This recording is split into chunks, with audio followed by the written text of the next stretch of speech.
cosas son estas sustancias psicosónicas? ¿Y por qué estamos viendo en los lípidos justamente en este capítulo? Porque van a derivar también de ácidos grasos. Y deriva, dice acá, de ácidos grasos polienoicos. ¿Qué quiere decir que sean polienoicos?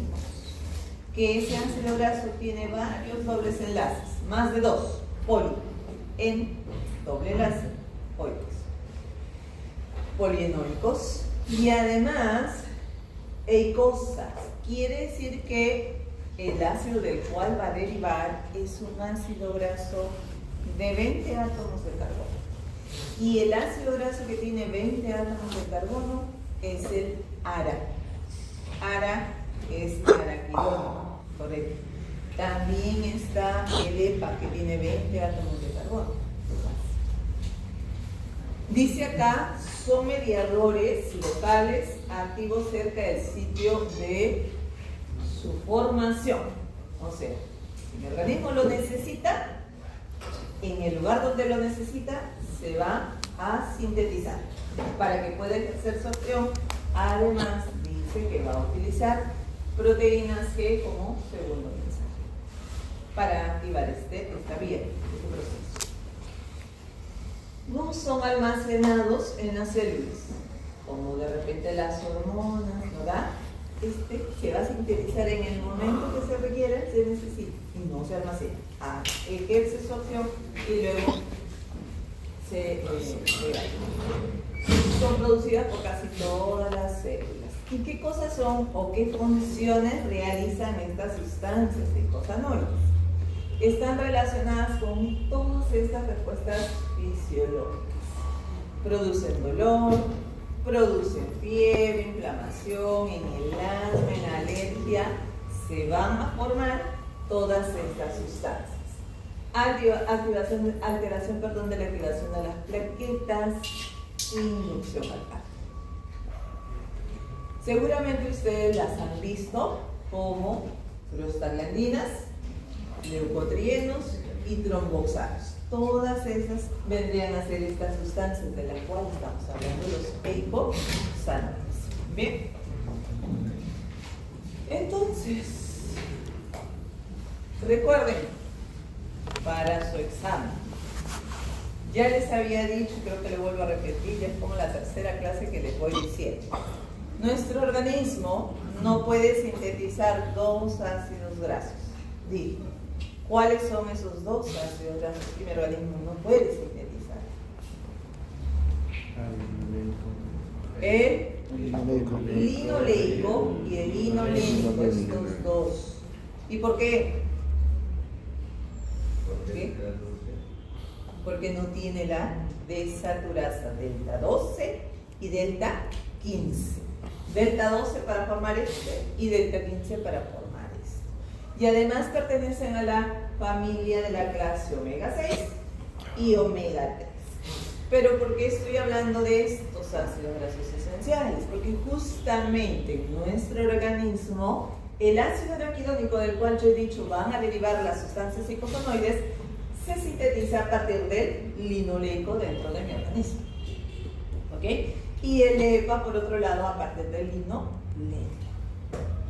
Bien. Recuerden que en la clase pasada hemos visto fosfoglicéridos. ¿Dónde hay fosfoglicéridos en nuestro organismo? ¿Formando qué cosa? Membranas principalmente, pero también lo encuentro bilis, surfactante pulmonar, en las lipoproteínas, decíamos, correcto. ¿Por qué quiero que se acuerden de los fosfoglicéridos? Porque justamente en ese fosfoglicérido que la semana, el martes que hice la clase, les dije, un fosfoglicérido, ¿cómo es su estructura básica? Les dije que era un glicerol, ¿recuerdan? Ácido graso, grupo fosfato y cabeza de grupo. Así. Fácil. Y en ese fosfoglicérido, generalmente, en esta posición del carbono 2, generalmente ahí se posiciona un ácido graso insaturado. como es el ácido araquidónico. Ahí está. Y además vimos el catabolismo de esos fosfoglicéridos. Y hablamos de enzimas, hablamos de las fosfolipasas. Revisen. Había A1, A2, la C y la D, que cada una hidrolizaba o rompía el enlace. En este caso, si yo quiero liberar este ácido araquidónico, porque he dicho que de ahí van a derivar estas sustancias, dígame. Se usa la A2 ahí, ¿verdad? Ahí se utilizaría la fosfolipasa 2, porque dijimos que la fosfolipasa 2 rompe ese enlace, hidroliza ese enlace y lo libero. Libero el ácido araquidónico. Pero para que pueda actuar la fosfolipasa 2, tiene que haber un estímulo. Algo que desencadene esa vía, ¿correcto? Un estímulo como que, por ejemplo, no sé si acá, un estímulo mecánico, ¿ok? De repente me golpeé, ¿no? De repente me corté, ¿correcto? Entonces, pueden ser estímulos mecánicos, pero también podrían ser inmunológicos, hormonales, podrían también activar esta vía, la angiotensina 2, la trombina, la adrenalina, etc. ¿Cuál es la idea? Que activada esta fosfolipasa 2 libere el ácido araquidónico, que está en esta posición 2. Se libera y empieza la vía de formación de estas sustancias que estamos hablando. Los eicosanoides. Entonces, solo para recordar, fíjense acá. Puede ser que la liberación del ácido araquidónico se dé a través de la fosfolipasa A2. Está rompiendo este nivel, ya dijimos, se libera el ácido araquidónico. Pero podría ser que quien se active más bien sea la fosfolipasa C. La fosfolipasa C, como dice acá la lámina, hidroliza este enlace. ¿Se acuerdan? Si hidroliza este enlace, saca grupo fosfato, cabeza de grupo por un lado, y ¿qué tengo por acá? El diacilglicerol. O sea, un glicerol con dos ácidos grasos. También se libera. Pero allí van a tener que actuar, en la siguiente lámina, dice que voy a tener que utilizar además otras enzimas porque el ácido araquidónico todavía no se ha liberado. Está como diacilglicerol. Por acá vimos que la fosfolipasa A2 ya sabemos cómo libera el ácido araquidónico. Pero por acá, la fosfolipasa C, ¿recuerdan dónde hidrolizaba? Y sacaba el grupo fosfato con la cabeza del grupo, en este caso es un fosfatidinoxitol, por eso está sacando un inositol fosfato. ¿Ok? Pero el diacilglicerol, que a su vez se va a liberar, o está quedando como esa estructura, tiene el ácido araquidónico aún en la posición del carbono 2 de ese glicerol. Todavía no se ha liberado. Y por lo tanto, para que se pueda liberar ese ácido araquidónico, requiero de otras enzimas. Podría actuar de frente la diacilglicerolipasa. Esa diacilglicerolipasa ya rompe el enlace que une al ácido araquidónico en la posición 2 de ese diacilglicerol. Y lo saca. Saca el ácido araquidónico, me queda un ácido graso unido al glicerol, monoacilglicerol. O podría ser por acá. Vean, primero cómo actúa una diacilglicerol-quinasa. Yo sé que como es una quinasa, las quinasas van a fosforilar, correcto.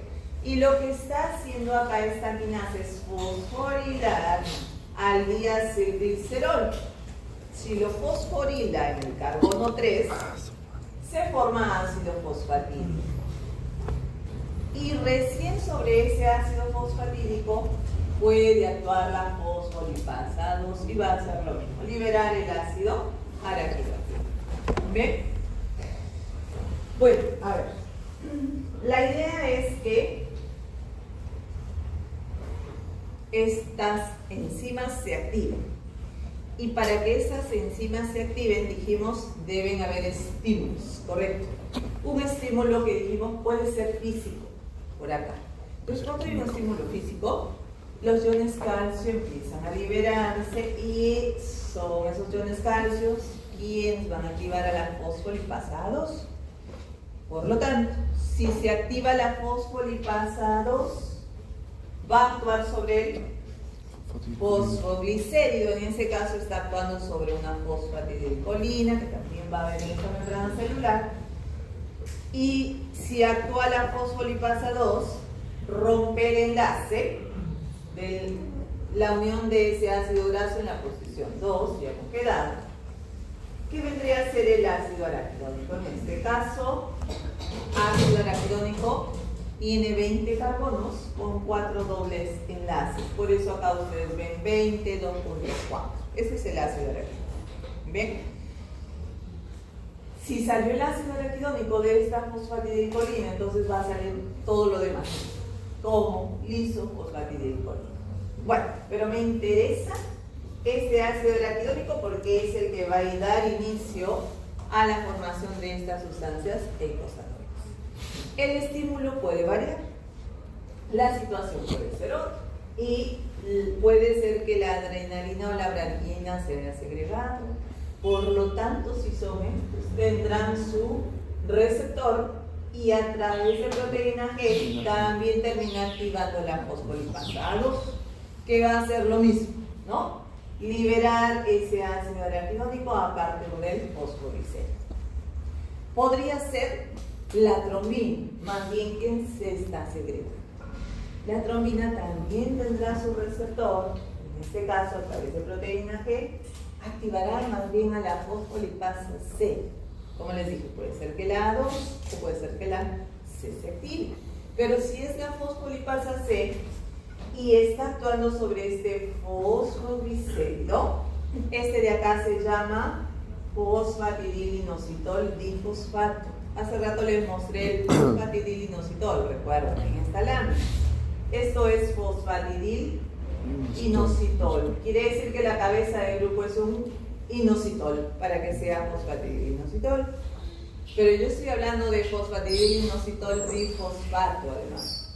Quiere decir que en estos OH hay dos grupos fosfatos. Eso es un fosfatidilinositol bifosfato. Entonces, si acá esta lámina me dice que la fosfolipasa va a actuar sobre este fosfatidilinositol bifosfato, quiere decir que va a romper el enlace de acá, ¿verdad? La C rompe acá. Si rompe acá, saca este grupo fosfato con el inositol y los dos grupos fosfatos que tiene el inositol. Eso quiere decir que tiene 3 grupos fosfatos. Por eso que acá me dice que se libera inositol trifosfato. Correcto. Todo lo demás es una molécula de diacilglicerol. Y sobre ese diacilglicerol dije que actuará una lipasa para que finalmente pueda liberar ese ácido araquidónico y quedará listo. Y este es el que empieza o inicia la formación de estas sustancias eicosanoides. Bien. Puede darse, existen distintas vías para ese ácido araquidónico. ¿Correcto? Existe, o ese ácido araquidónico puede tomar la vía cíclica, vamos a decir, que es esta donde actúa la ciclooxigenasa. ¿Qué me forma esa vía cíclica? Me forma prostaglandinas y tromboxanos. También la prostaciclina. La vía lineal, ¿qué me forma? Me forma al final leucotrienos lipoxinas. Y la del citocromo P450, bueno, esa no la vamos a ver. En nuestros sílabos consideramos estos dos, que es lo que vamos a ver. Vamos a empezar con la vía de la ciclooxigenasa o la vía cíclica. ¿Por qué le llamamos cíclica? Porque esos compuestos que se forman tienen estructuras cíclicas, a diferencia de la lineal, ¿no? Que es una estructura lineal. En la vía de la ciclooxigenasa se van a formar, dijimos, prostaglandinas, tromboxanos, pero también ahí están las prostaciclinas.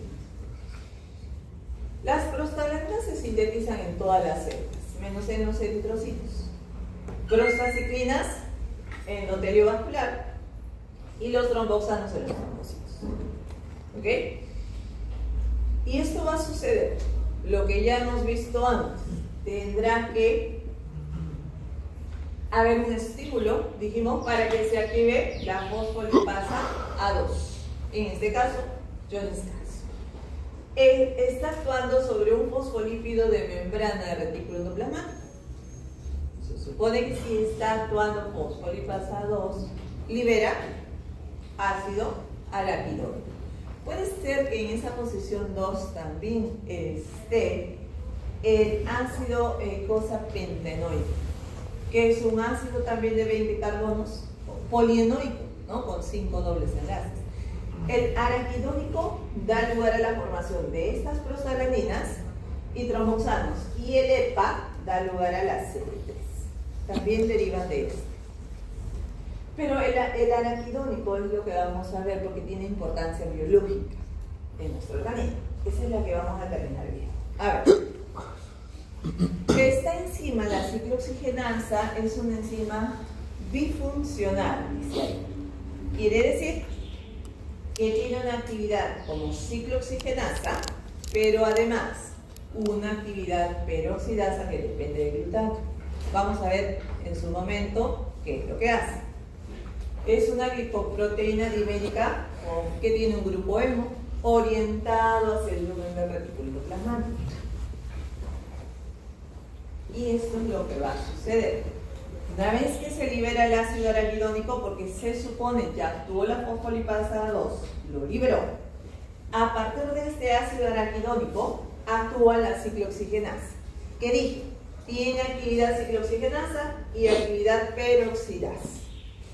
¿Qué está haciendo acá? Incorporando dos moléculas de oxígeno en la estructura anterior y está formando este endoperóxido y este hidroperóxido y se ha ciclado además esta estructura. Por eso decíamos que era la vía cíclica.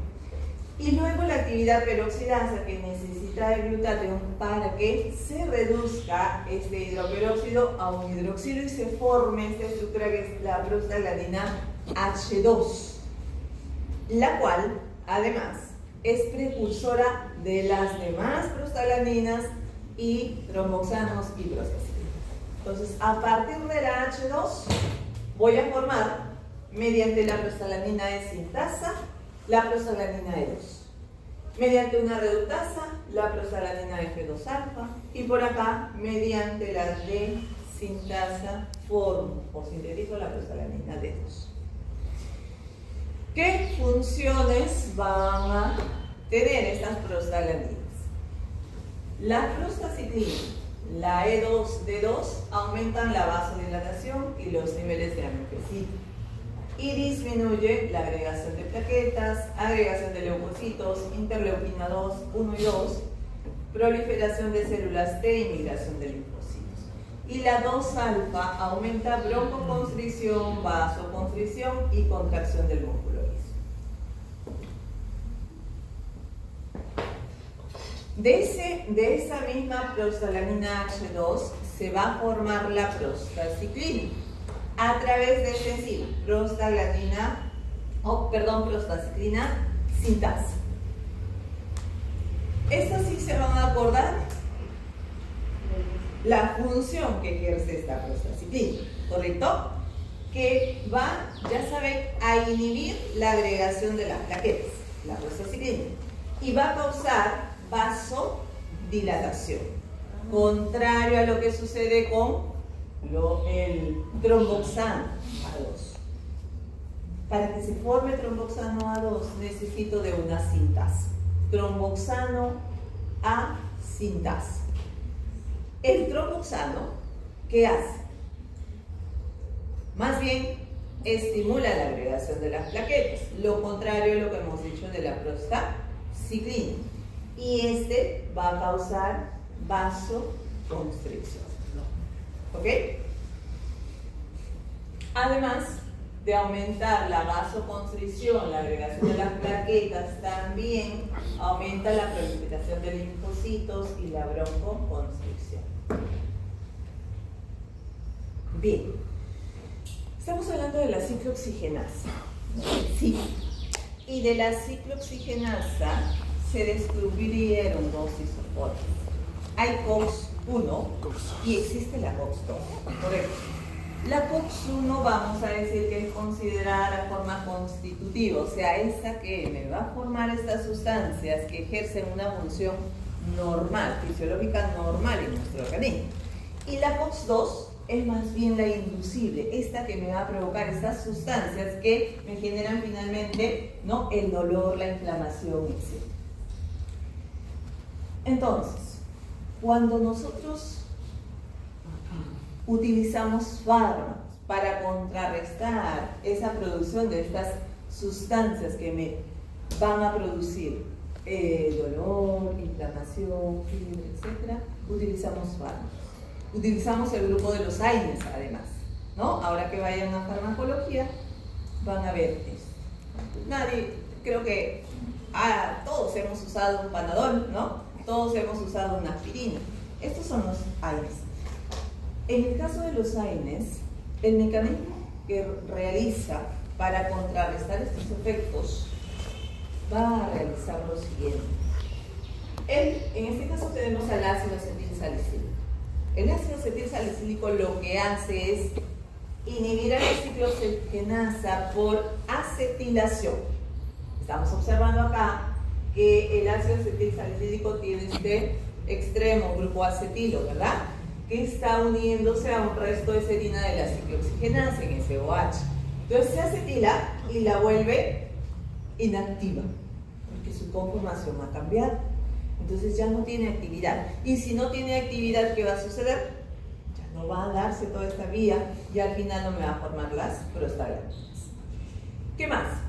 Lo mismo sucede con el acetaminofén, lo mismo sucede con el ibuprofeno, que van a acetilar también a este. Vamos a hablar un poquito de la prostaglandina E2, que vendría a ser la forma constitutiva que finalmente ejerce funciones citoprotectoras en nuestro estómago. Dice acá, en el estómago y el duodeno, una vía detecta el ácido que desencadena. En el estómago se segrega el ácido, cuando se segrega ese ácido, empieza la vía de formación de esta prostaglandina E2. ¿Qué hace la prostaglandina E2? La prostaglandina E2 dice reduce la exposición de esas células al ácido. ¿Y cómo lo va a hacer? Porque va a empezar a secretar bicarbonato para neutralizar ese ácido y además va a aumentar la producción de moco allí para que haya un efecto citoprotector. Entonces, considerando esto, vamos a analizar esta lámina ahora, porque hemos hablado de los AINES, ¿correcto?, para contrarrestar estos efectos. Pero también existen otros fármacos del grupo de los esteroides que también son antiinflamatorios y también existe el grupo de los inhibidores de la ciclooxigenasa. Sí, alguien debe haber utilizado el celecoxib, que está en este grupo. Correcto. Entonces dice acá, si ya nosotros sabemos que existen dos ciclooxigenasas, 1 y 2. La 1 para funciones normales, fisiológicas de nuestro organismo, y la 2 la que va a provocar estas sustancias, la formación de estas sustancias. Entonces, cuando actúan estos fármacos, los AINES, primero, dice acá, tiene una actividad disminuida sobre la ciclooxigenasa 1 y también tiene una actividad disminuida sobre la ciclooxigenasa 2. ¿Qué pasa si disminuye la actividad de la ciclooxigenasa 1?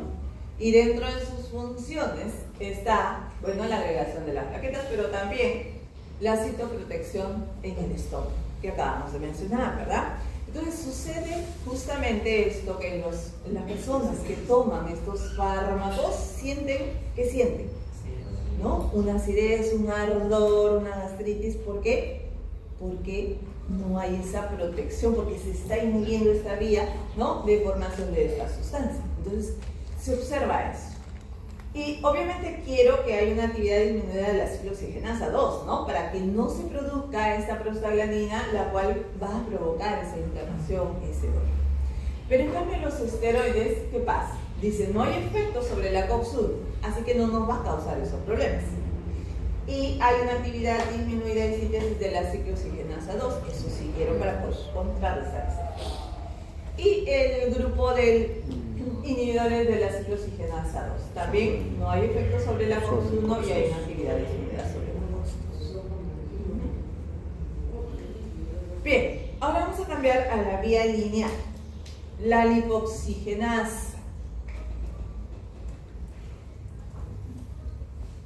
Esta es la que termina formando los leucotrienos, dijimos. ¿Dónde? En los leucocitos, mastocitos, cerebro también, corazón, vaso y pulmón. Igualmente, tiene que suceder lo mismo.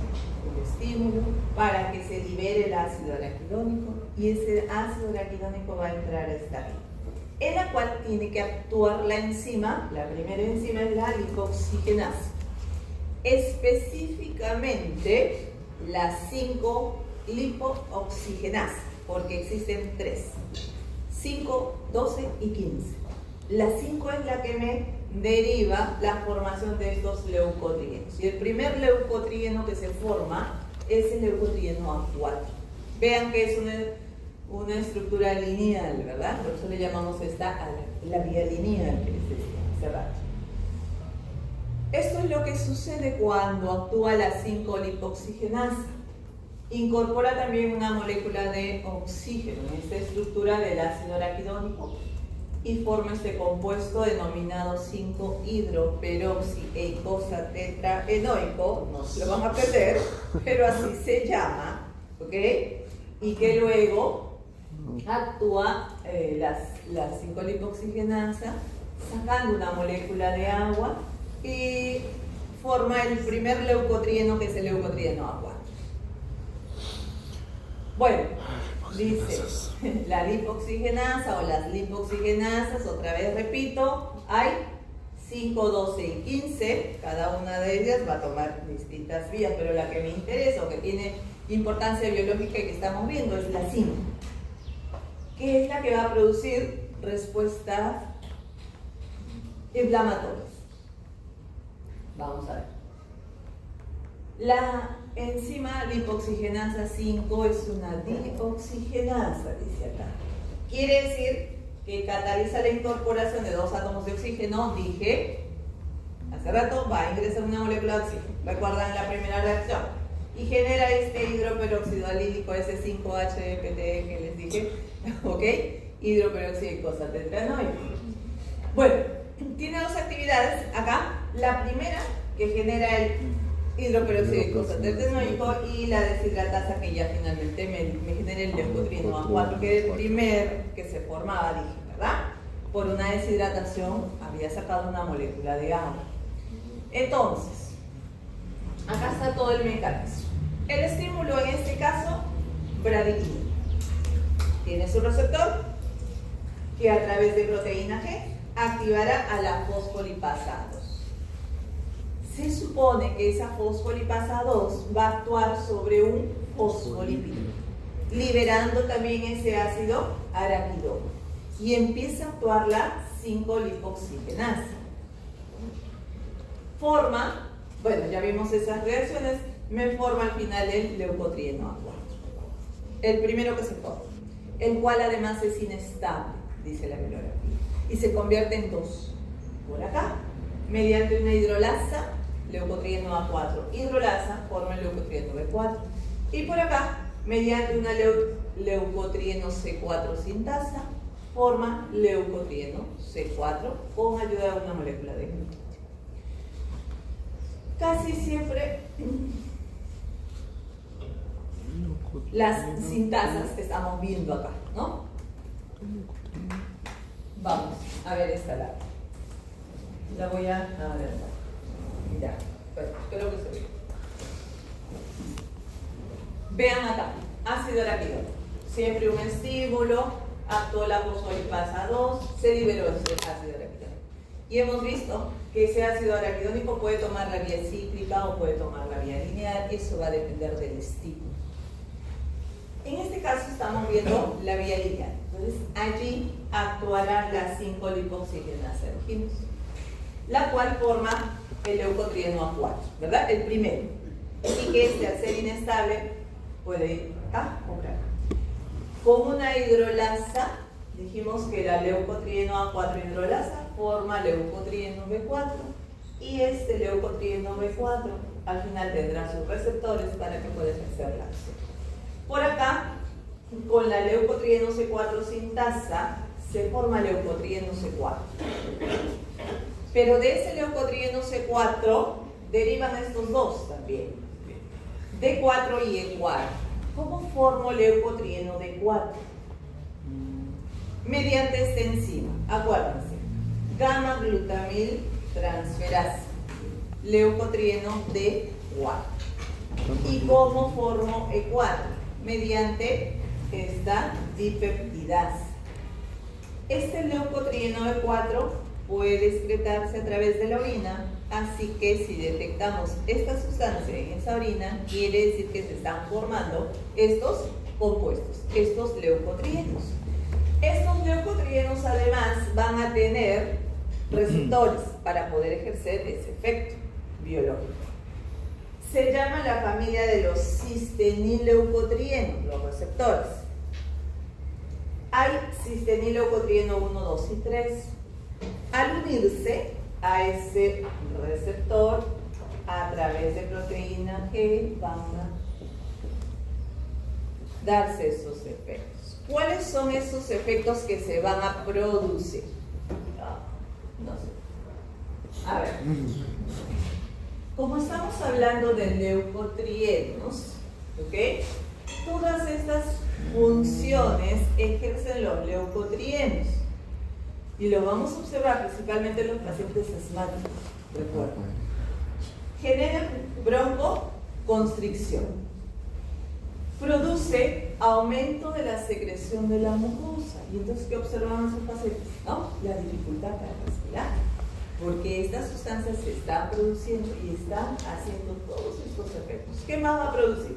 Activación, dice, los mastocitos a nivel tisular, estimula la función de presentación de las células dendríticas sobre los linfocitos TH2, activación linfocitaria de TH2, provocando que las interleuquinas se liberen, la 5 y la 13, reclutamiento de eosinófilos, basófilos en la mucosa bronquial. Bueno, se supone que ese bronquio está inflamado, ¿no? Tiene dificultad para respirar, porque se están produciendo estas sustancias. Lo que conlleva a que se utilicen, además, fármacos para contrarrestar estos efectos. ¿Qué fármacos existen que pueden actuar a este nivel? Existen estos dos grupos. Inhibidores de la 5-lipoxigenasa. ¿Nos acordamos dónde actuaba la 5-lipoxigenasa?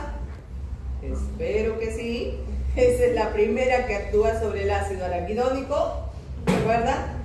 Y por lo tanto, si es la primera, no se van a formar todos los demás, todos los leucotrienos que hemos mencionado, ¿correcto? El fármaco es el Xileuton, que inhibe la síntesis de todos los leucotrienos, por supuesto, porque está inhibiendo al inicio. Luego vamos a ver para orientarnos. Otra lámina. Y además, existen los fármacos llamados antagonistas de los receptores de cistenileucotrienos de tipo 1. Mencioné que estos leucotrienos que se formaban tenían sus receptores, ¿correcto? Que era de la familia cistenileucotrienos, que había 1, 2 y 3 además. Entonces estos específicamente actúan sobre los cistenileucotrienos de tipo 1. Ahí están estos tres fármacos: montelukast, zafirlukast y pramlukast. ¿Qué hacen? Bloquean la acción de los cistenileucotrienos sobre el receptor de tipo 1. Pero no bloquea el otro leucotrieno, porque recuerde, en esta lámina está. A ver, el primero era el Xileuton, que decía yo, inhibe a la 5-lipoxigenasa. Entonces está inhibiendo acá arriba.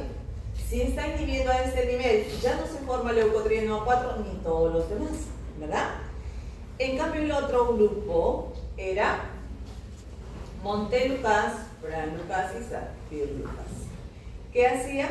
Inhibía la unión al receptor cistenileucotrieno de tipo 1. ¿Bien?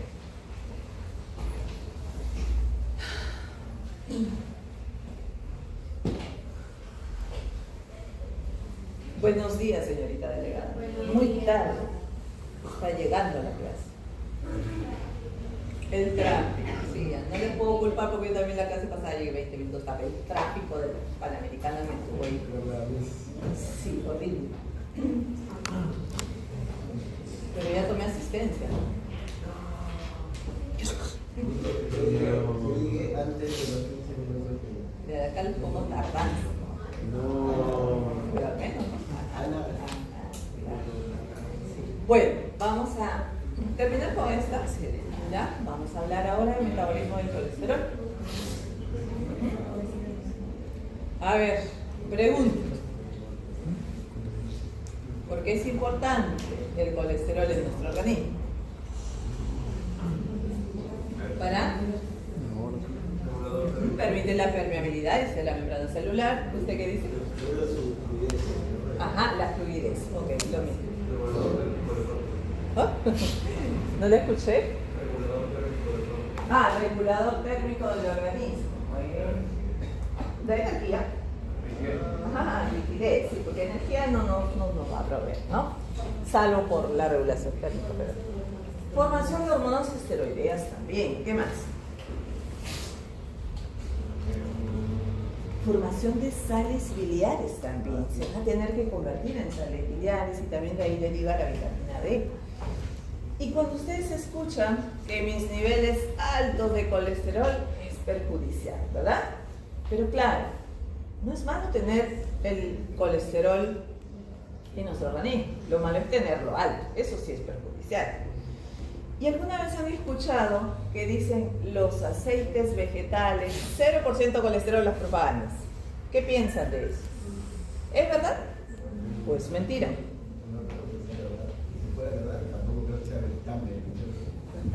Ok, si fuera verdad no es beneficioso, ¿por qué?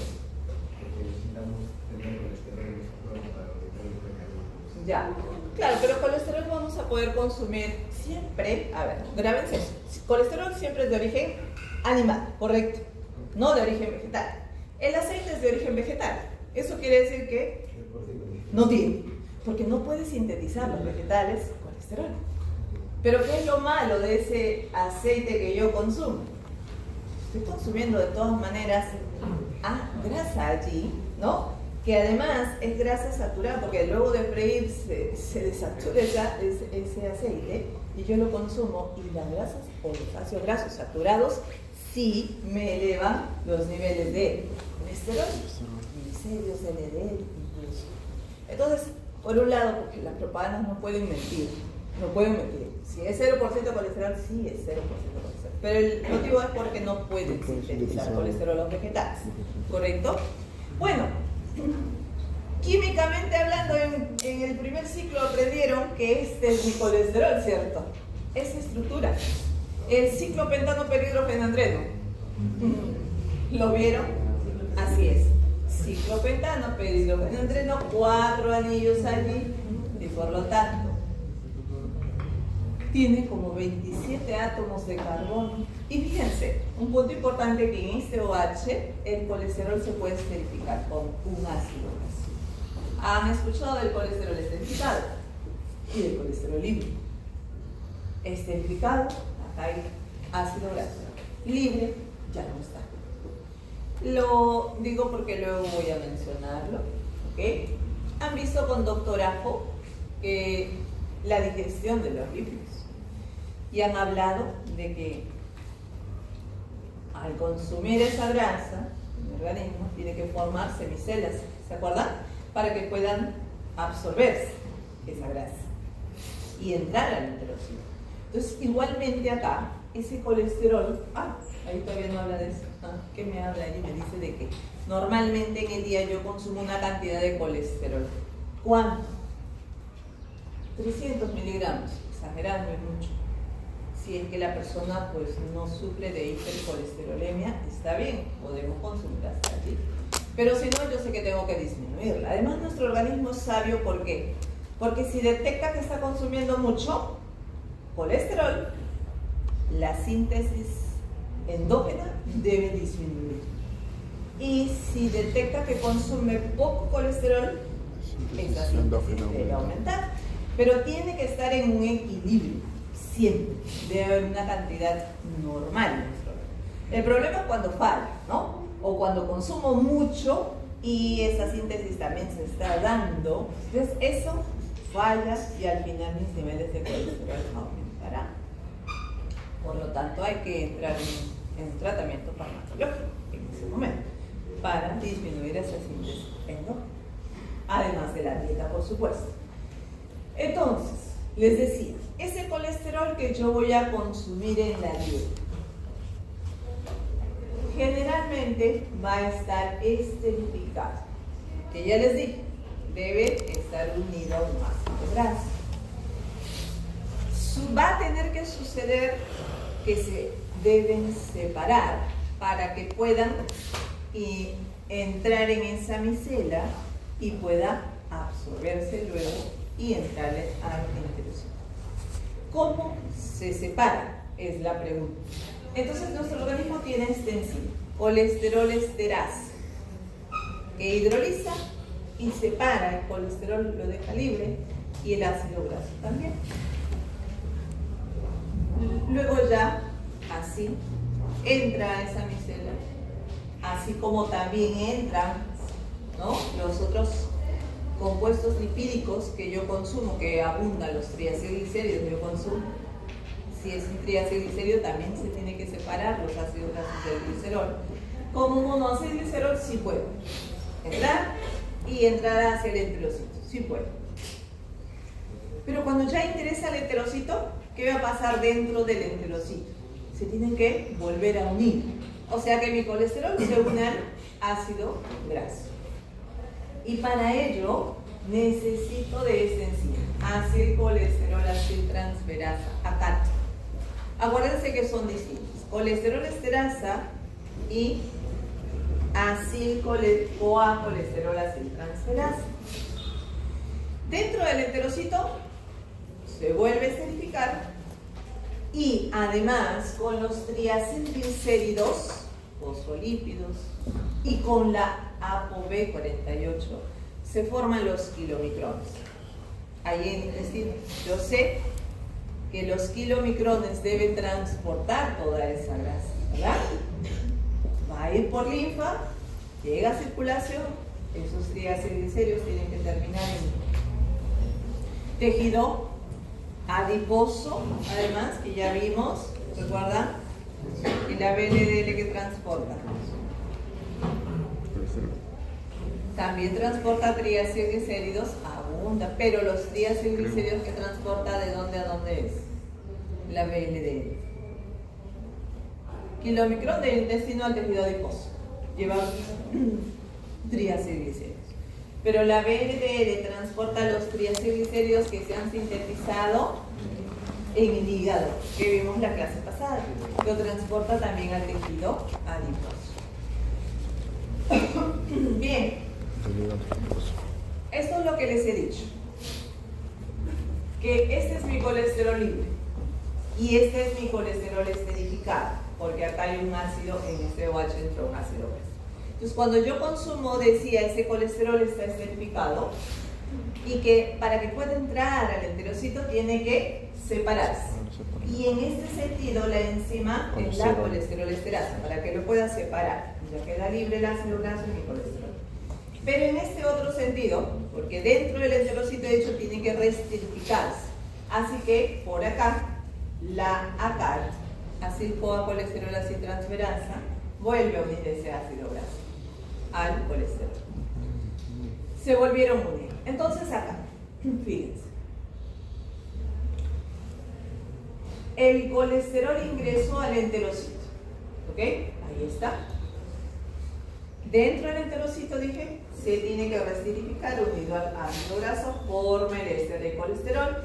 He dicho también que ahí en el enterocito se vuelve a formar el triacilglicérido porque fuera tienen que estar separados para que puedan ingresar.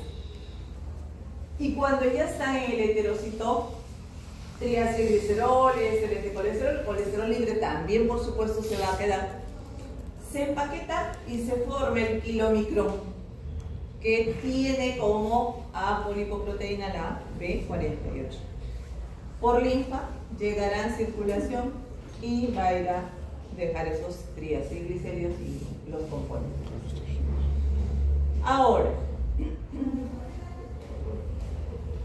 para que ingrese a nuestro organismo el colesterol, también hay unas, se llaman sustancias vegetales, que son los fitoesteroles. Los fitoesteroles son sustancias que van a actuar en nuestro organismo o lo vamos a consumir. En realidad hay estudios que nos dicen que ayudan a disminuir el nivel de colesterol. ¿Y cómo lo van a hacer? Porque como sus estructuras, fíjense acá, colesterol con estos fitoesteroles, sus estructuras químicas son muy similares, ¿correcto? Entonces hay una competencia de esos fitoesteroles con el colesterol por incluirse en esa miseria. Punto número 1. Y si no se incluye, el colesterol queda acá en la luz intestinal y termina excretándose en esas heces. Ese es su mecanismo. Pero si logra ingresar al enterocito ese colesterol, dentro también los fitoesteroles ejercen otra acción, que inhiben a esta enzima, a la CAT. ¿Qué hacía la CAT? ¿Separaba? Ay, perdón. ¿Separaba o unía? Unía. Volvía a rectificar.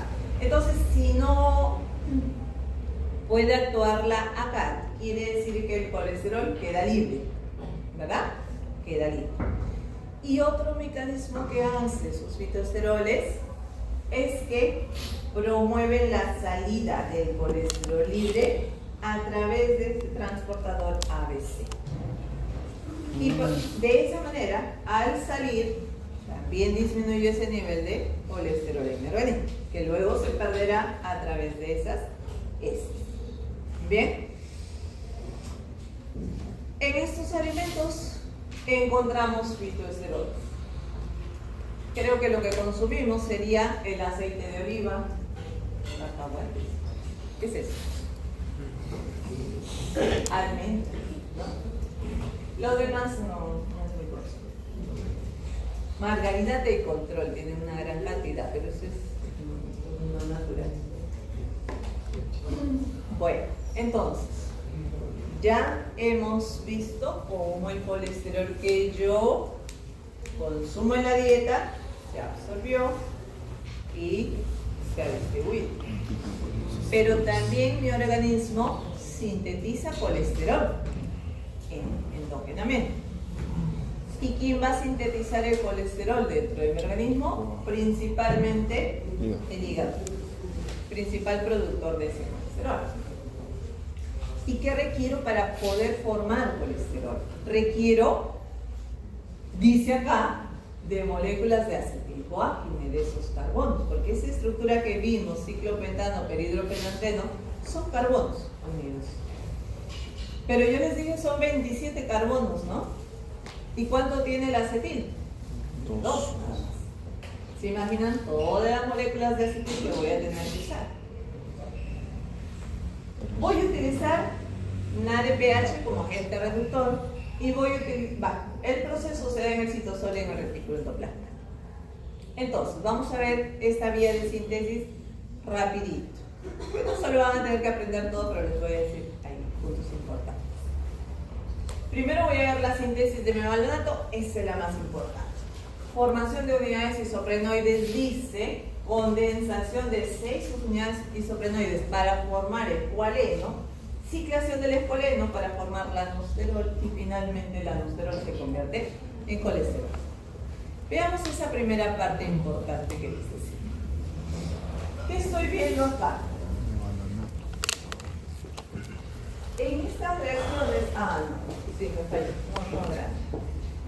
Al inicio, vean acá, estas dos reacciones iniciales son parecidas a lo que hemos visto en la vía de la cetogénesis. Lo mismo sucede. Acetil-CoA con acetil-CoA forma acetoacetil-CoA, con otro acetil forma beta-hidroxi-beta-metilglutarico. Eso lo hemos visto ya, ¿ok? Pero esto que vimos en la cetogénesis se estaba dando en la mitocondria. pero acá se está dando en el citosol, ¿correcto? Porque hemos dicho que esta vía se da en el citosol. De acá, de beta-hidroxi, beta-metilglutarido, de acá, de beta-hidroxi, beta-metilglutarido, a mevalonato, que era el primer punto que les mencioné, necesito de este enzima, hidroxi-metilglutarido reductasa. ¿Qué es esa enzima? Reduce, ha reducido esta estructura a mevalonato. Pero lo importante allí es que sobre esa enzima se da la regulación de la síntesis de colesterol. Y además, cuando un paciente tiene problemas de hipercolesterolemia, tengo que usar fármacos para, si esos niveles son muy altos, no se puede con la dieta, tengo que usar fármacos. Y los fármacos que se utilizan allí justamente inhiben a esta enzima, la hidroximetilglutarido reductasa. Seguramente alguien debe tener algún familiar que consume de repente lovastatina, torvastatina, que son la familia de las estatinas, ¿no? Que se da al paciente ¿para qué? Para que disminuya los niveles de colesterol. ¿Y qué es lo que está haciendo? Inhibir esta enzima. Si se inhibe esta enzima, no formo mevalonato. Si no formo mevalonato, al final no hay colesterol. Correcto. Entonces, eso es importante. Muy bien. Todo esto ya lo hemos hablado. Vamos a este punto. ¿Qué va a suceder ahora? El segundo punto les decía que era la formación de unidades isoprenoides. A ver, acá va a suceder lo siguiente. Fosforilaciones. ¿Bien? Fosforilaciones. Miren, mevalonato está acá. Mevalonato está acá. Creo que está partido en dos. Sí, también. Observo fosforilación. Acá. Fosforilación otra vez. Así que sinasa para fosforilar. ¿Qué más va a pasar? Abajo. Acá ya había dos fosforilaciones, ahora acá, otra fosforilación.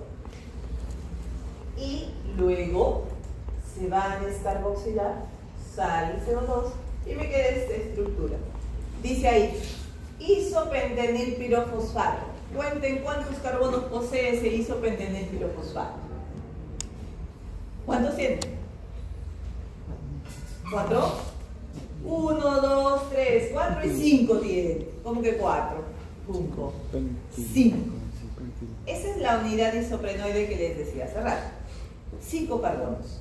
Yo tengo 5, ¿no? Tengo que llegar a 27 además de eso. Entonces, este isopentenilpirofosfato. Ahora, mediante esta isomerasa, cambia el doble enlace a este lado y forma este compuesto, dimetil-anilpirofosfato. También tiene 5. Si yo uno estos dos, 5 con 5, ¿cuánto me da? ¿Cuántos carbonos 5 con 5? 10. 10 carbonos, que es esta molécula, geranilpirofosfato. Geranil, 10, ¿verdad? Con otro isopentenil, que eran 5, ¿cuántos tengo? 15. Ese es el farsenil. Si yo uno un farsenil de 15 con otro farsenil, ¿cuántos tengo? 30. Claro, 15 más 15, 30. Claro, pero ¿por qué dice 30? Porque era 27, ¿no? Ahora me pasó a 30. ¿Cómo es eso? Pero hay 30. Primero hay 30. Entonces acá la enzima se llama escualenosintasa, está formando escualeno.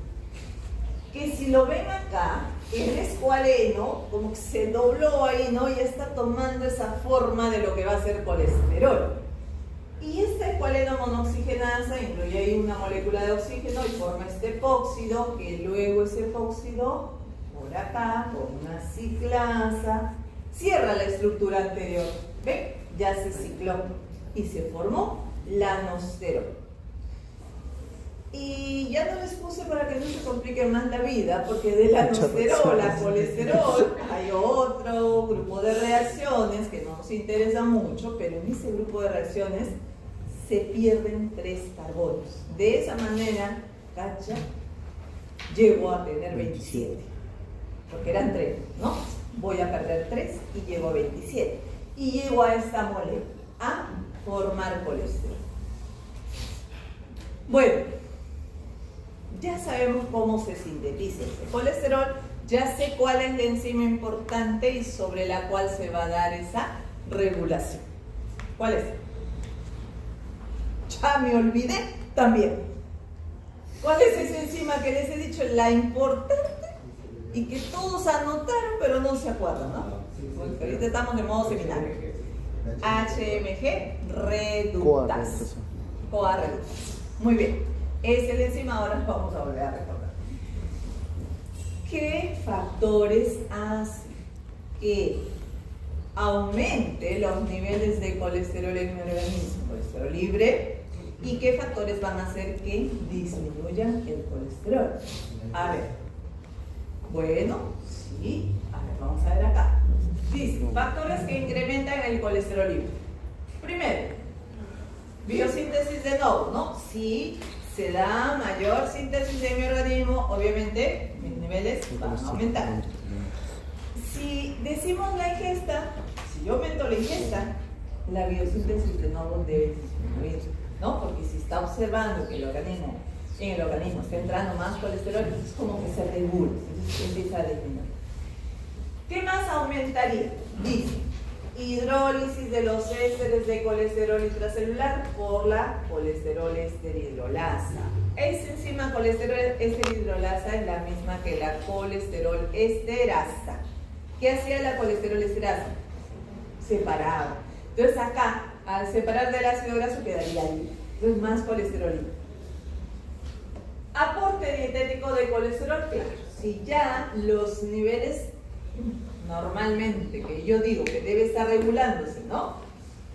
Y yo consumo más colesterol y no se regula, hará que también haga que se aumente mi colesterol. Captación de lipoproteínas de baja densidad. A ver, todavía no hemos visto eso. Pero a partir de la molécula de LDL, yo sé que LDL lleva bastante colesterol del hígado hacia otros. A partir de esa molécula también se puede obtener más colesterol libre. Y por un proceso en el cual va a existir un receptor a nivel de membrana que reconoce a ese LDL y luego entra a la célula por endocitosis, voy a tener más colesterol, luego lo voy a ver para que me entiendan. Pero la idea es que más colesterol libre va a haber también allí. ¿Qué factores van a reducir más bien los niveles de colesterol libre? Dicen, inhibición de la síntesis de nuevo de colesterol. ¿Cómo puedo inhibir esa síntesis de nuevo? A través de la enzima HG reductasa. Para eso les mencioné que hay fármacos, ¿verdad? Entonces se está inhibiendo esa vía, ya no se va a formar más colesterol. Regulación a la baja del receptor LDL, o sea que no tenga más colesterol de esa molécula de LDL. Esterificación de colesterol por la CoA, colesterol acetiltransferasa. ¿Qué era eso? ¿Qué hacía la CAT? UDI. Ajá. Entonces, ya el colesterol no queda libre, sino esterificado. Cesión del colesterol desde las células a las lipoproteínas de alta densidad. O sea que ese colesterol que está libre se está cediendo, en otras palabras, porque acá dice cesión, ceder al HDL para que se lo entienda, ¿no? Conversión de colesterol a ácidos biliares y a hormonas esteroideas también hará que disminuyan los niveles de colesterol, que es para lo que finalmente utilizo ese colesterol. Muy bien, esto es lo que les decía, que a partir, digamos, los radicales libres tienen algo que ver con el aumento del colesterol. los radicales libres, la LDL suele hacer eso, ¿no? Que hace esa formación de radicales libres. Pero para que aumente los niveles de colesterol, no creo. Más bien va a producir esos problemas de cardiovasculares, de arteriosclerosis, sí. Pero aumento. claro, finalmente yo no quiero que ese LDL esté alto, ¿no? Porque es la que transporta finalmente ese colesterol. Esto es lo que les decía, traje mi agua, que voy a obtener más colesterol a partir de ese LDL, que va a haber un receptor a nivel de membrana, decía, que va a reconocer específicamente ese LDL, que luego entrará por endocitosis adentro de la célula, y cuando entra a nivel lisosomal se va a destruir todas esas componentes de ese LDL de tal manera que todo se va a degradar. Fíjense, ¿qué tiene? Proteínas, porque es una lipoproteína, se liberan aminoácidos. ¿Qué tiene? Colesterol, tiene triglicéridos, entonces todo se va a liberar, todo se va a degradar. De tal manera que voy a tener más colesterol libre también allí. Regulación, a ver, este punto es importante. La regulación. Yo les dije que la regulación va a estar dada sobre la hidroximetilglutaril-CoA reductasa. ¿Quién la activa y quién la inhibe? Primero empecemos acá. Si aumenta mucho el colesterol libre, el aumento de ese colesterol hace que se inhiba la hidroximetilglutaril-CoA reductasa. ¿Qué quiere decir? Ya no debo formar más colesterol. Se inhibe la enzima. No forma bicarbonato, no formo más colesterol. ¿Qué más dice acá? Que si aumenta mi nivel de colesterol, ese aumento hará que inhiba la síntesis del receptor del LDL, porque yo he dicho que a partir del LDL voy a poder obtener más colesterol. Entonces también se inhibe para no poder aumentar ese nivel de colesterol a partir de una LDL. ¿Qué más hace ese aumento de colesterol? Activa a la CAT. Y ya yo sé que ACAT hace que se reesterifique el colesterol. Pero también a nivel hormonal, ¿qué sucede? A ver, la insulina se secreta cuando yo tengo niveles de alta energía o de baja energía. ¿No? Estoy consumiendo mucho carbohidrato. La insulina es secretada. Entonces la insulina también va a activar este proceso, activando esta enzima y utilizando esas moléculas de acetil-CoA que vienen de la glicólisis que ya me sobraron, ¿no? Para entrar a esta vía y realizar más formación de colesterol. Así que la insulina activa la reductasa. El glucagón, lo contrario, necesito energía, ¿no? Entonces el glucagón lo que hace es inhibir esta vía, que no se dé la formación de colesterol a partir de esas moléculas de acetil-CoA, porque más bien yo necesito energía y las tendré que utilizar para ello. Estos son los mecanismos por el cual se regula la actividad de esta enzima. Hay a nivel transcripcional, que vendría a ser esto, que va a suceder lo siguiente. ¿Qué pasa?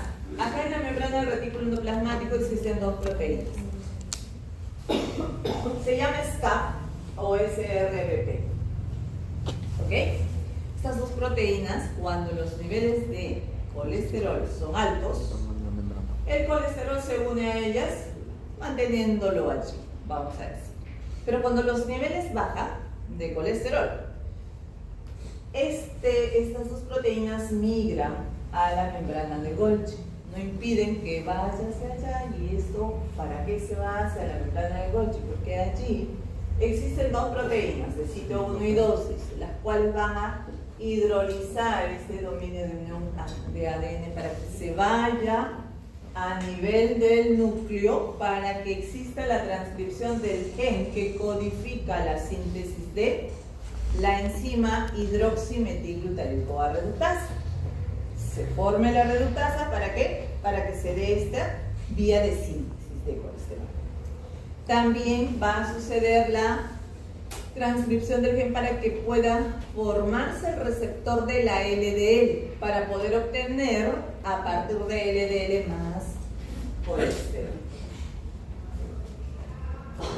Y lo otro acá, les dije que a nivel hormonal también se iba a dar este proceso de inhibición o activación de la reductasa. Dijimos que cuando la insulina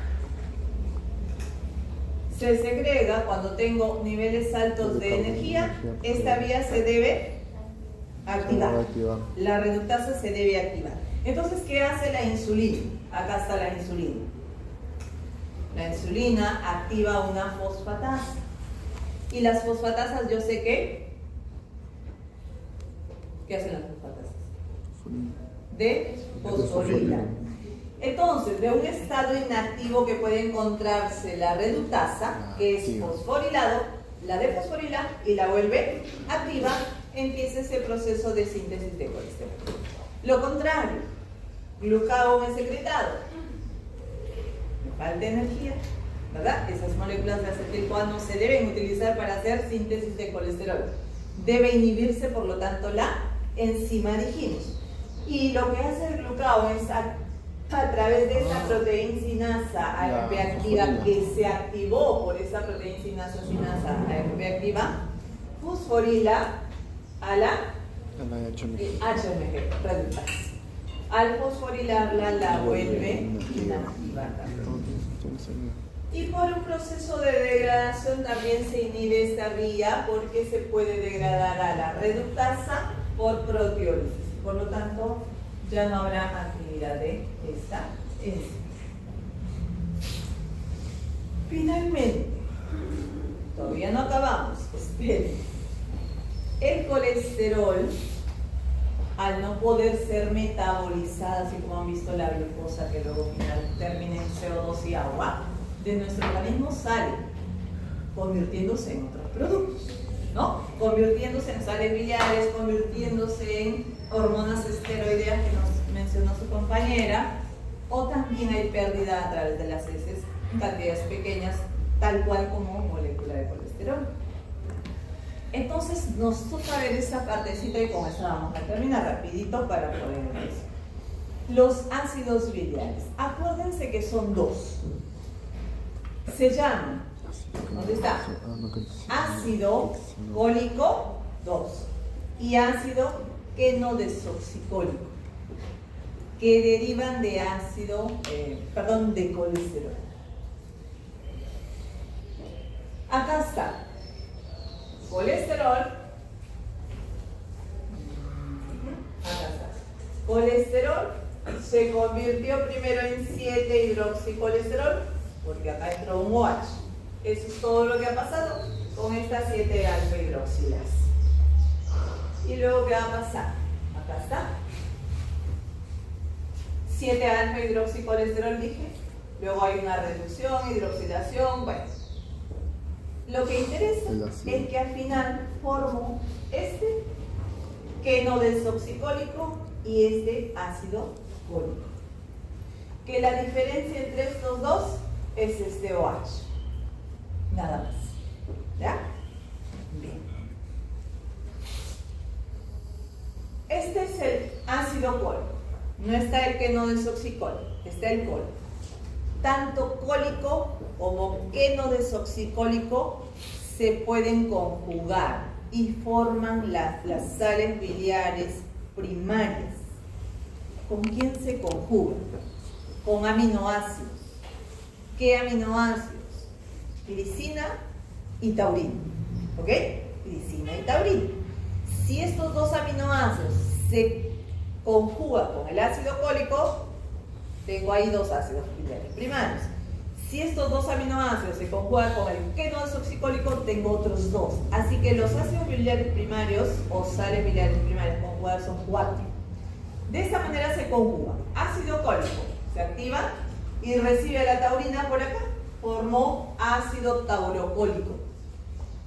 Por acá viene la glicina y en este extremo entra la glicina, se forma el ácido glicocólico. Igual, si acá está el quenodesoxicólico, tauro quenodesoxicólico, y glicoqueno desoxicólico. Esos son los 4 ácidos biliares primarios, o sea, los biliares primarios conjugados. Luego, cuando son descargadas del hígado a través de este conducto biliar y llegan al duodeno, allí se metabolizan estos compuestos, estos 4. Y al metabolizarse se convierten en ácidos biliares secundarios, que de estos 4 terminan en 2. Terminan en ácido desoxicólico y en ácido litogólico. ¿Está complicado? Poquito. ¿Cómo así? A ver, fíjense acá. Para que se dé, en esta lámina nos dice, para que se dé ese metabolismo de estos ácidos biliares primarios, debe sufrir una desconjugación y 7-alfa deshidroxilación. ¿Qué quiere decir que se desconjugue? Quiere decir que si el ácido cólico, que yo vi que se conjugó con taurina y glicina, estos ácidos biliares primarios deben desconjugarse y deshidroxilarse.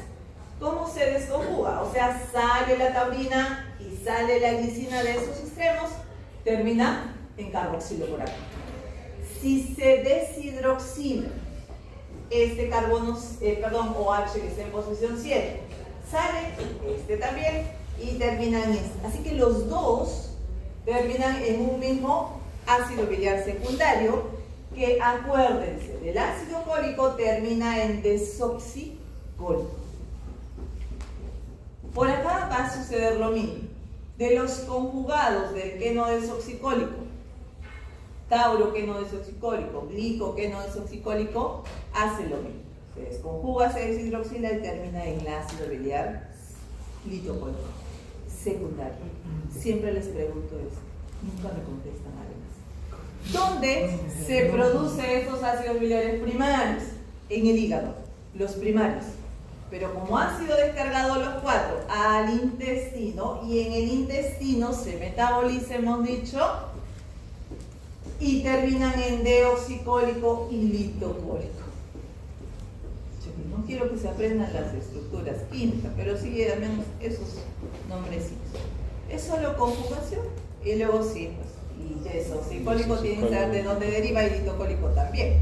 ¿Ok? Y esta es la última lámina, ya no se me van a aburrir más. Acá está.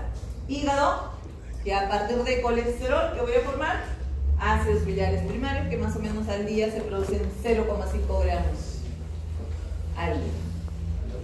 Se conjugan, hemos dicho, con glicina y taurina, ¿verdad? Formo sales biliares conjugadas primarias, pero además van a haber sales biliares secundarias, porque cuando se convierten acá en el intestino en secundarias, se reabsorben también y se vuelven a conjugar además ahí. Entonces tengo sales biliares conjugadas primarias y secundarias. Bien, se descargan a través de ese conducto biliar, llegan al duodeno, primarias conjugadas, primarias conjugadas, se desconjugan y se convierten en sales biliares secundarias. Sales biliares secundarias van a ser reabsorbidas, porque acá también se desconjugan las que vinieron conjugadas y vuelven hacia el. Pero además hay una pérdida diaria equivalente a lo que se va produciendo. Por eso es que al día se produce la misma cantidad, porque de todas maneras, de todo lo que se descarga al día, hay una cantidad que se pierde tal cual, ¿no? Y se secreta a través de las heces. Bueno, tenemos tiempo para hacer Kahoot, porque todavía hay 5 o 10 minutos para hacer el Kahoot, ¿ya? Y de paso que ahí veo quién llegó tarde, porque ya pasé asistencia, a pedido del público además.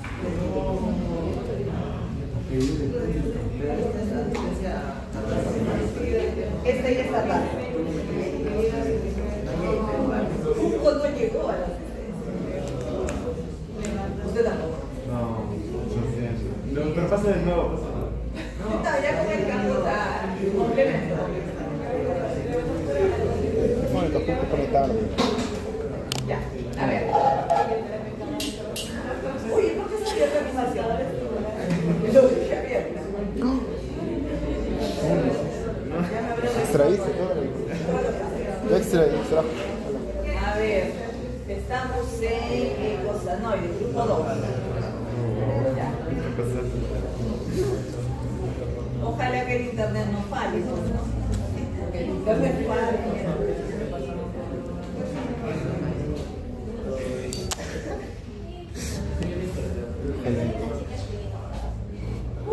Mire, medio salón ha venido tarde, así que no se preocupe. Acá todos los que vinieron tarde. En este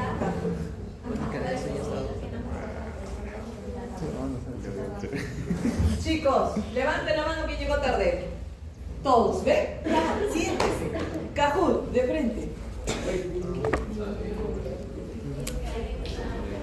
Sí, yo sé. Excusas. Apellido primero, chicos. Eso no puede ser mío. ¿Qué cosa? ¿Por qué sufre? Rodríguez, ¿qué pasa? Se puso nerviosa. ¿Qué? No. Ay. No, ya sé. No más nada. Lárgate. No, ya no. ¿Qué? Yo voy a hacer mi así. Ya. Así voy a hacer. No, porque... Acuérdate, Cox. Cox en Chirotía normal. Cox 2. Enfermeras. ¿En serio? Ya.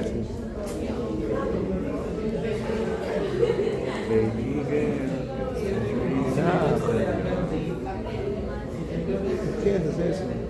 ¿Qué haces eso? ¿Por qué cantas eso? Es su favorita. Baby.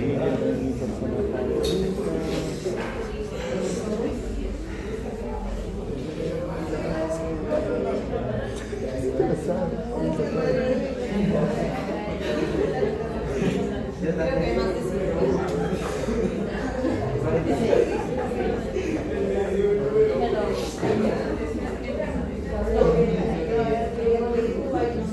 Llego el número 1, mira. Digo el número. Eso se puso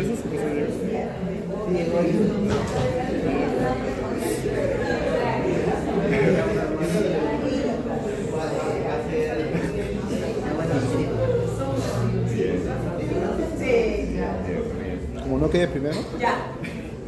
Empezamos. Hay 44, dice. A ver, 3, 6, 9, 10. Siempre me pongo sol con 13, 16. ¿Cuál es? con Einstein. Uy, ¿qué es esto? ¿Por qué está en el piso? No hay sitio. El salón está lleno, no hay sitio. Hay 48. A ver, ya hay 47. Decadencia así que ya completa. está. Ya está. Empezamos.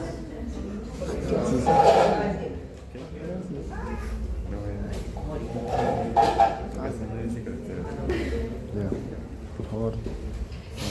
¿Verdadero o falso? Ah, no, ya esto está muy fácil.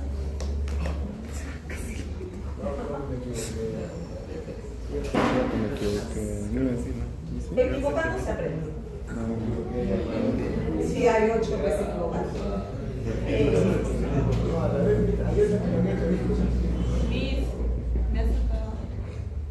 Vuelve a entrar. Abajo está el pin. No, 3. Basta que hayan entrado para que estén. Ya al final, para poder colocar la sección. O la tardanza. A ver, ácido araquidónico es liberado de un fosfolípido de membrana. ¿Por qué enzima? No me cae. A1, A2, D. Uy, ya. Deje de tomar foto. No responde. Son las fijas. Ya son las fijas. Son las fijas. ¿Qué enzima la fosfolipasa 2? Ay, qué Dios. Cabanillas Rodrigo.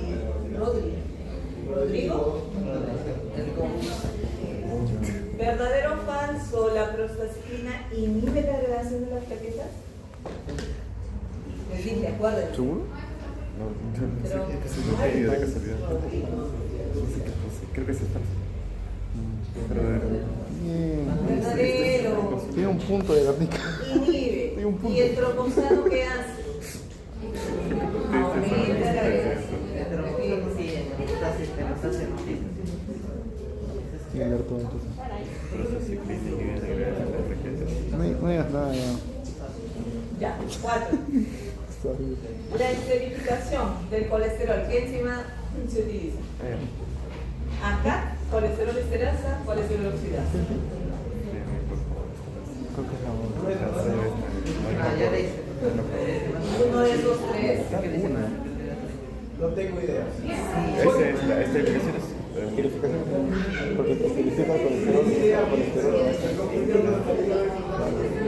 Acá, la esterasa se pasa, dijimos. A cada Al rato. fin. Muchas veces. Tuve fe. Ya, ¿verdadero o falso?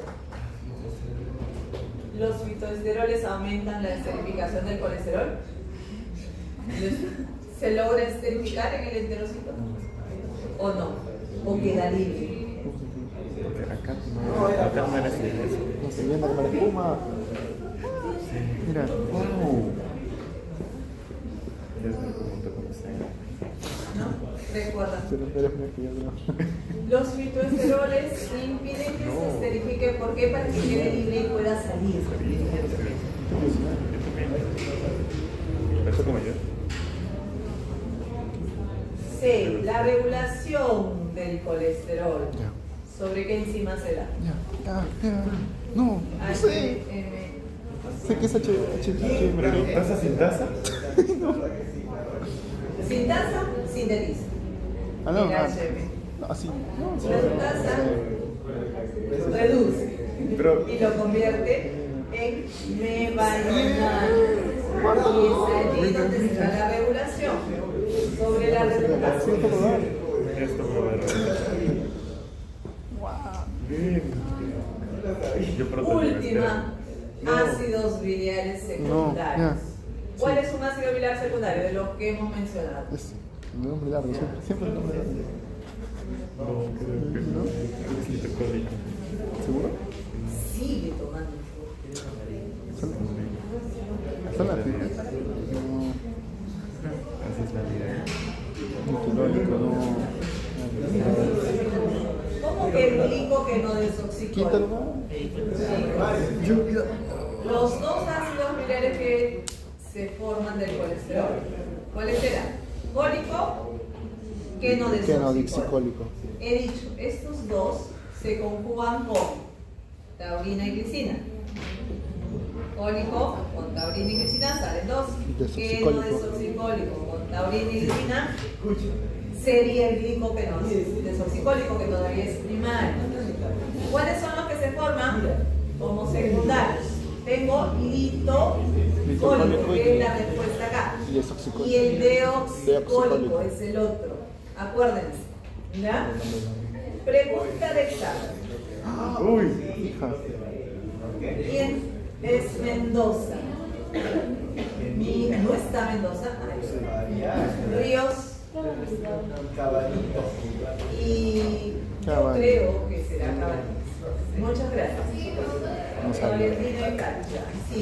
Ah, muy bien. Tolentino es usted, ¿no? ¿Tolentino?